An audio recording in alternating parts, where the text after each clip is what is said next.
اسلم غوری صاحب، جب بل کے اوپر 26ویں آئینی ترمیم کے موقع کے اوپر ایک انڈرسٹینڈنگ ڈیولپ ہو گئی تھی تو پھر بیک ٹریکنگ کیوں ہوئی؟ ہم اسی مشکل میں ہیں ہم حکومت سے یہی کہہ رہے ہیں کہ یہ بل آپ نے خود بنایا، آپ نے ہی پیش کیا، آپ نے ہی اس کو ووٹ دیا، اور اب آپ کو اس پہ کیا مسئلہ ہے وہ ہمیں بس یہ کچھ بتا نہیں رہے ہیں اور مذاکرات بھی بے معنی کر رہے ہیں، تو ہمیں اس میں سمجھ نہیں آ رہی۔ ہمارا موقف ان سے یہی ہے کہ ہم نے تو یہ بل ایک تو ہوتا نا ہمارا ہوتا، تو یہ بل بھی تو انہیں کا ہے، اور یہ پہلی دفعہ نہیں بنا ہے، اس سے قبل بھی پی ڈی ایم حکومت میں بھی یہی بل تیار ہوا تھا، اور اس وقت کے تمام سربراہی جو پارٹیوں کے سربراہ تھے وہ بیٹھے تھے، اس بل پہ ڈسکس ہوا تھا، زرداری صاحب خود بھی بیٹھے تھے، اور ابھی بھی زرداری صاحب نے بھی ڈسکس کیا، اور زرداری صاحب جس پیپلز پارٹی پارلیمنٹیرینز کے سربراہ ہیں اس نے اس کو ووٹ دیا ہے، اور یہ پارلیمنٹ کے دونوں ایوانوں سے پاس ہوا 26ویں ترمیم کے ساتھ، وہی لوگ جن نے 26ویں کو ووٹ دیا انہوں نے اس کو بھی ووٹ دیا۔ اب وہاں جانے کے بعد پریزیڈنٹ ہاؤس میں جانے کے بعد اس میں کون سی کیا چیزیں نکل آئیں، کون سے کیڑے نکل آئے، یہ ہماری سمجھ سے بالکل بالا ہے۔ لیکن اسلم صاحب، بلاول بھٹو اور رانا ثناء اللہ آپ سے اس کے اوپر کافی ملاقاتیں کر چکے ہیں، تو کیا ایسا پیغام یا کیا ایسی ترمیم تجویز کی جس کے اوپر اتفاق رائے ہو سکے؟ نہیں، کوئی ایسی ترمیم سامنے آ نہیں رہی، کوئی چیزیں سامنے آ رہی کہ ہم جسے کہیں کہ یہ ترمیم کی ضرورت بھی نہیں، انہوں نے خود بنایا تو اس میں کیا ترمیم کریں۔ دیکھیں ہم انہوں نے میٹرک تعلیم ہم بچوں کو دے رہے ہیں، ہم نے کر دیا ہے، ہمارے مدارس میں ہو رہی، کمپلسری ہے۔ اس کے بعد جو اوپر ہے انگلش اور مطالعہ پاکستان بھی ہم نے مفتی حضرات جو ہیں یا شیخ الحدیث تیار ہو رہے ہیں ان کو تک کمپلسری کر چکے ہیں۔ ہمیں تو مسائل ان کی طرف سے، نہ ہم بینک اکاؤنٹ کھول سکتے ہیں، نہ یہ ہمیں رجسٹرڈ کر رہے ہیں، ہمارے اکاؤنٹ آڈٹ ہو رہے ہیں، ہم ہر طرح سے تیار ہیں، جو حکومت چاہتی ہے ہم اس کے لیے تیار ہیں، لیکن سمجھ نہیں آ رہی کہ پھر یہ سب کچھ انہوں نے کرنے کے بعد وہاں جا کے اب کیوں روک دیا ہے۔ کوئی راستہ تو ہوگا نا غوری صاحب، وزارت تعلیم کا کہہ رہے ہیں تو کوئی تو ایسی مڈل گراؤنڈ ہوگی، کچھ اس کے اوپر کیا بات ہوئی، کیا روشنی ڈالی؟ یہ ابھی نئی پخ نکال رہے ہیں کہ وزارت تعلیم کے انٹر کر دیں، تو وزارت تعلیم تو پہلے بھی اس ملک کی اتنی کامیاب ہے، پنجاب والے اپنے سکول پرائیویٹائز کرنے جا رہے ہیں، اور سندھ میں آپ کو میں سکول ایسے دکھا سکتا ہوں جہاں پر جانور بندھے ہوئے ہیں، گدھے بندھے ہوئے ہیں، اور وہ اتاق بنے ہوئے ہیں، کراچی جیسے سٹی میں پڑے ہوئے ہیں۔ میں آپ کو بتاؤں، میرے پاس ابھی پچھلے دنوں ایک وفد آ کے ملا ہے اردو یونیورسٹی کراچی کے اساتذہ کا، جن کی پینشن پچھلے 6 مہینے سے بند ہے۔ تو وزارت تعلیم تو اس ملک کی بری طرح ناکام اور پٹی ہے۔ ایک اچھا خاصا پروجیکٹ چل رہا ہے، لاکھوں طلباء اس میں پڑھ رہے ہیں،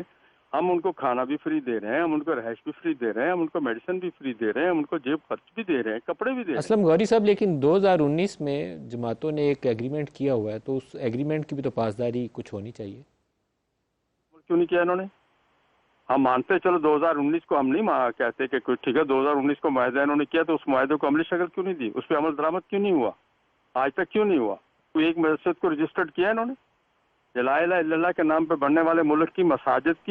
مساجد بنانے کی رجسٹریشن ہو رہی ہے، اور اس پہ پابندی ہے، این او سی نہیں دی انہوں نے کوئی بھی، 2019 کے معاہدے کے بعد اس پہ عمل درآمد کسی سٹیج پہ نہیں ہوا۔ یہ بھی تو ہم تیار بیٹھے ہیں اس کے لیے کیا کیا انہوں نے؟ آج جب یہ قانون بننے جا رہا ہے تو ان کو 2019 یاد آ گیا۔ سر، اگر یہ مسئلہ حل نہیں ہوتا غوری صاحب، تو پھر آپ کیا کریں گے؟ آپ کے ذہن میں کیا ہے؟ دیکھیں پھر ہم تو جو آئین میں ہمیں راستہ دیا گیا ہے، دیکھیں ہم پارلیمنٹ کے اندر ہم مدارس کے زبان ہیں، اور پارلیمنٹ کے باہر جو ہیں اس وقت اتحاد تنظیمات مدارس جس کے سربراہ مفتی تقی عثمانی صاحب ہیں، سیکرٹری جنرل مفتی منیب الرحمان صاحب ہیں، جس میں تمام مکاتب فکر کے مدارس ہیں، شیعہ بھی ہیں، اہل حدیث بھی ہیں، اور ہم سب ان مدارس کی نمائندگی پارلیمنٹ کے اندر ان کی نمائندگی ہم کر رہے ہیں، تو ہم تو ان کے مشاورت کے تھوڑا سا پابند ہوئے ہیں۔ اس کے بعد جو ہمیں آئین میں راستہ ہمیں ملتا ہے احتجاج کرنے کا، ہم وہ راستہ اختیار کریں گے، کیونکہ اس میں تو پارلیمنٹ کی عزت کا معاملہ بھی ہے، پارلیمنٹ کی اہلیت کا معاملہ بھی ہے، وزارت قانون کی اہلیت کا معاملہ بھی ہے، پیپلز پارٹی اور نون لیگ کے وکلاء کی اہلیت کا معاملہ بھی ہے، تو یہ اگر یہ سارے، میں الفاظ وضع نہیں کرنا چاہتا کہ یہ سارے لوگ اتنے نااہل تھے کہ انہوں نے سب نے بنا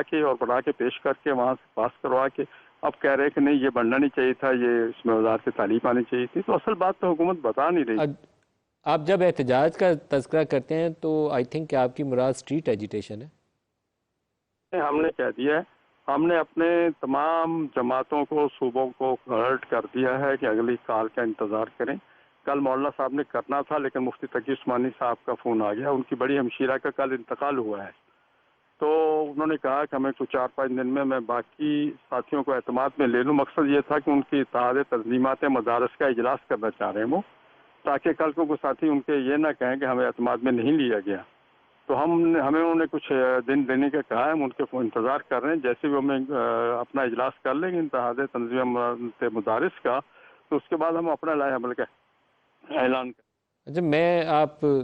سے ظاہر ہے بہت اعلیٰ پوزیشن پہ عالم لوگ ہیں، تو ساروں سے درخواست کر سکتا ہوں، حکومت سے بھی اور آپ سے بھی، کہ یہ مسئلہ سڑکوں پہ آ کے حل نہیں ہوگا، لیکن باہمی مشاورت سے آسانی سے حل ہو سکتا ہے. اور پاکستان کا مفاد یہ ہے کہ یہ پروسیس آگے چلے، ان بچوں کو ماڈرن ایجوکیشن ملے، لیکن اس پہ ٹکراؤ یا ایگوز کو اوپر لے جانے کی بجائے مسٹ انگیج. وفاق المدارس کے اجلاس بھی کریں، حکومت سے بھی انگیج کریں، اور ایک ایسا پروسیس اختیار کریں کہ ان بچوں کو جتنی جدید تعلیم ہم دے سکتے ہیں وہ دیں، اور فائنینسنگ کے اوپر جو انٹرنیشنل ایشوز آتے ہیں ان کو بھی ایڈریس کر سکیں.